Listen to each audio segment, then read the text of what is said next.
What is sleep? Why do we spend a third of our lives in bed, periodically watching one storyline or another, from a blockbuster to a horror movie? Strangely enough, in the age of drones and artificial intelligence, science knows very little about this. Popular bloggers can talk about scientific data, research, and interesting facts. But we're going to do things a little differently. We're going to tell your stories, the ones you share in the comments. How true are they? Let everyone decide for themselves. But it seems to us that in the modern world, when we don't even have time to write a note, let alone a story, it's unlikely that anyone would spend time making up a fictional but believable story and then spend a long time typing it out in a lengthy comment. Of course, there is a percentage of people who will leave something as a joke, fulfilling some of their unhealthy needs. But it's very small. Most people write about what really happened to them, what stuck in their memory. After all, it was too offensive, abnormal and supernatural for our everyday, ordinary world. And before we start, remember that you can also leave your own unique story under this episode. And if a rare and strange person writes you some nonsense, don't be offended by them. There are very few like that. But there will be many more grateful readers of your story. Tens, even hundreds of thousands of people will read and appreciate your story. So, let's get started. I remember as a child, I missed some dark-skinned people in white robes. I remember their smiles, but I don't remember their faces. I longed for some sunny land. And I remember dreaming of sand, sun, and a structure made of sand and stones. I remember dreaming of a plump woman in robes, making flatbreads on some kind of sandy stove. And in this dream, I'm a guy, and I'm also wandering around in white robes. And at the end of the dream, someone pushes me off a cliff, and I fall. And I've had this dream several times. And I remember, as a child, I really missed some people. And I had thoughts in my head that this isn't my life, and that I'm not me. I remember I didn't even want to respond to my own name. And in 11th grade, when I was coming out of anesthesia after surgery, my mom says that I was mumbling as if in Arabic. And I always liked watching movies about Egypt, and the history of Egypt at school fascinated me a lot. And somehow 30 is sneaking up on me, but I still remember those dreams from my childhood. And that feeling of longing. Even now, to be honest, I miss home, even though I actually live at home. It's a strange feeling to miss home while being at home. In school, the German language only disgusted me. That's why, when I was given a choice to learn either German or English, I definitely chose the latter. Later, between the ages of 20 and 30, I occasionally had dreams in which I spoke German.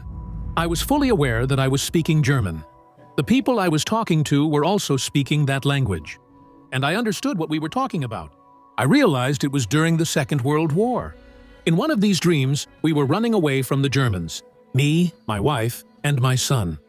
I was surprised that in my dream, I had them, even though they weren't people close to me now. We were running down the stairs of some building. While running, I told them in German to go left from the exit, while I ran right around the building's corner. But I didn't manage to get away. Machine gunners appeared behind me. Someone fired a burst at me. I clearly felt the bullets hit my right leg and my back. At that moment, I woke up, and for a while I still felt a slight pain in those places. But the story doesn't end there. At the age of 54, my current wife and I took a trip to Gdansk to visit our real son, who had already been living there for 2 years at that time. He took us sightseeing. When we approached the monument to the defenders of the Polish post near the old main post office, I got a lump in my throat. I saw it for the first time, but realized this was the building we ran from in that dream. I stared at the building in silence, overwhelmed by the strong emotions it evoked.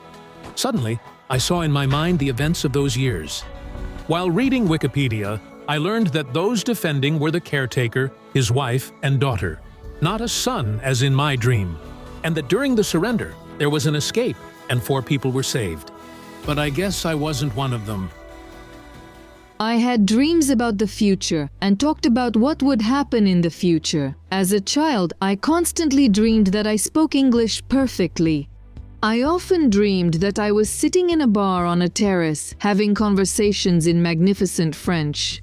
That's exactly what happened. My husband was an English speaker, and I speak English. I live in Belgium, visit terraces, and communicate perfectly in French. And in my dream, it felt like the place where I spoke French was my home, my homeland.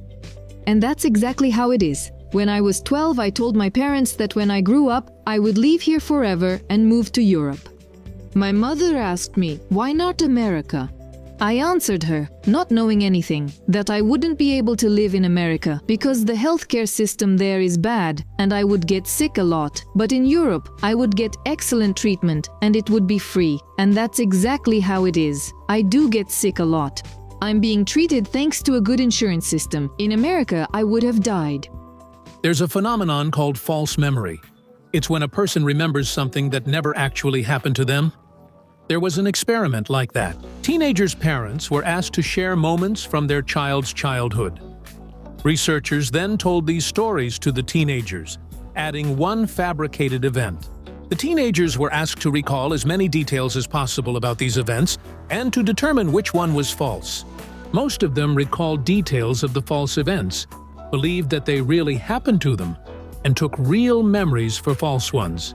Their brains made up these details, but felt like they remembered them. This experiment showed how unreliable our memory is, and that you can't be completely sure that some event from the distant past actually happened. Our brain forgets the details of dreams even faster. We rarely remember more than 30% of our dreams.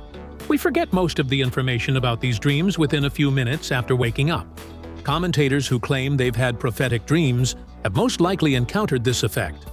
After some event, it seems to them that they once had a dream about it.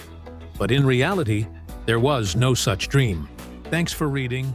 I welcome your feedback. About prophetic dreams. In 2005, I had a dream. Here is a direct quote from it.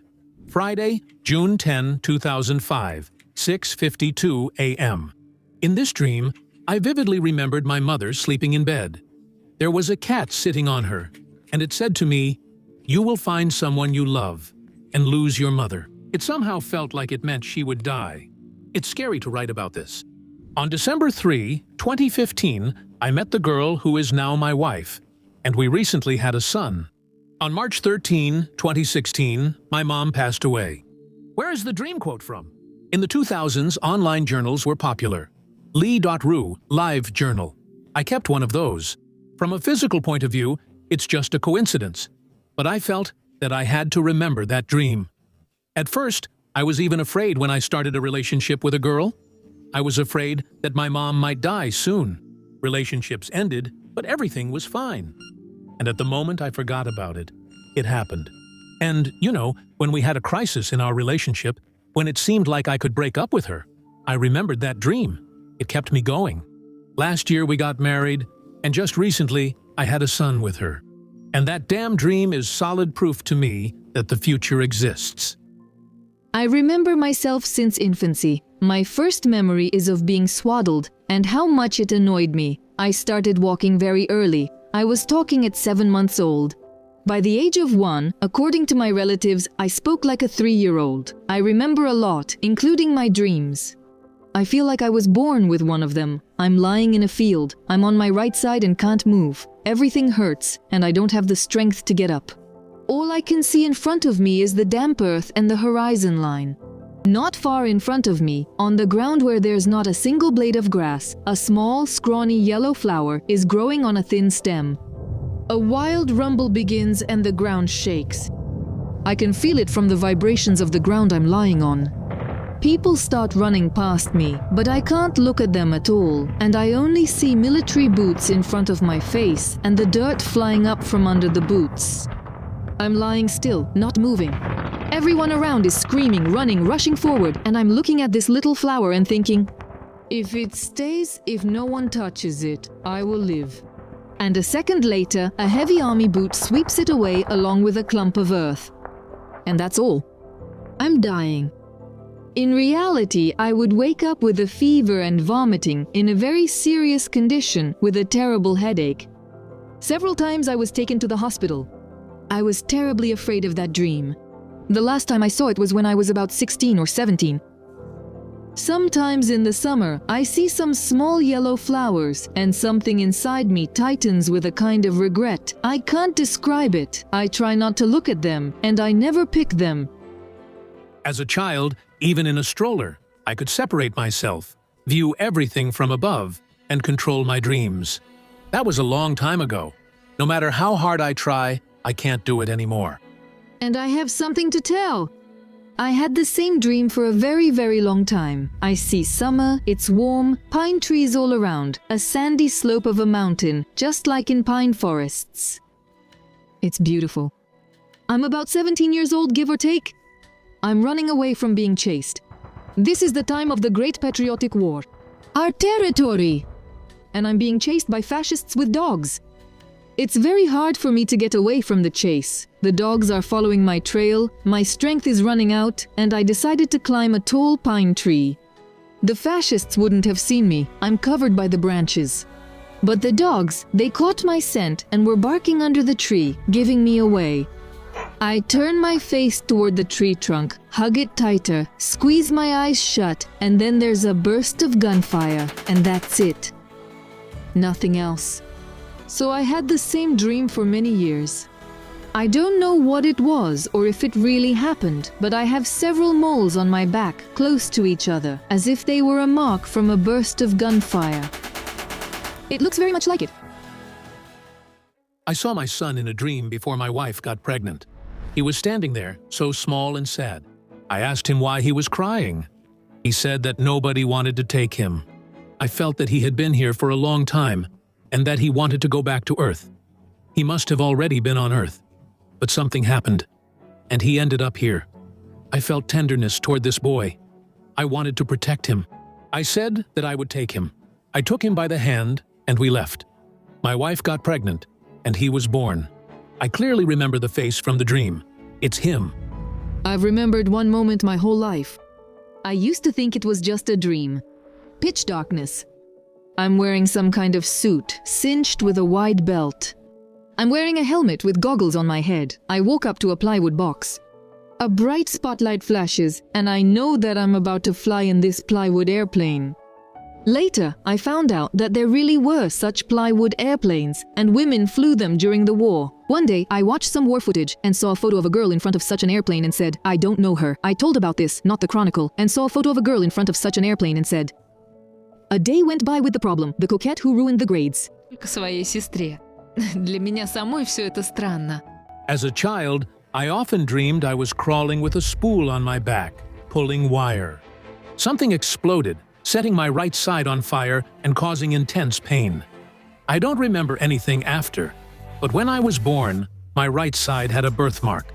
I had that dream until I was about 7 years old, and for some reason, I'm sure it was Stalingrad. I don't know why, but I'm sure. That's the kind of stories I have. We hope you enjoyed it. There's even more in the comments. And if you're interested in more episodes like this in this format, just let us know with a like and a comment, and we'll get to work on other equally interesting stories from you.